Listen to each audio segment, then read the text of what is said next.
মানুষের অন্তরে যেই রাস্তা দিয়ে শয়তান হামলা করে, এই রাস্তাগুলোর একটা জিহ্বা, এই রাস্তাগুলোর একটা কান, এই রাস্তাগুলোর একটা চোখ, এগুলো দিয়ে শয়তান হামলা করে। আজকে শয়তান যদি আপনাকে বলে অমুককে হত্যা কর, অমুকের সাথে জেনা কর, অনেক সময় লাগবে।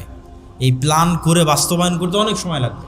আর ওই প্ল্যানের মধ্যে 10,000 বার আপনি প্ল্যান ক্যান্সেল করার চিন্তা করবেন।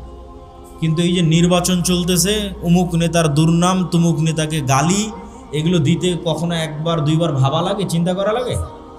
কথা বলে না যে চিন্তা করা লাগে? লাগে না। শয়তান আদেশ দিচ্ছে, বাটন চাপতেছে, আর আপনি বলতেছেন। এক নির্বাচনে কত গুনাহ মানুষ করে জাহান্নামে যাওয়ার। এক নির্বাচন কত মানুষকে জাহান্নামে নিয়ে যেতে পারে। তার মধ্যে সবচেয়ে বড় গুনাহ হবে কিসের? কেন? গীবত, তোহমত, অপবাদ, পরনিন্দা, এগুলো না করলে এই গণতান্ত্রিক রাজনীতি আপনি করতেই পারবেন না, চালাতেই পারবেন না। তাহলে সামনে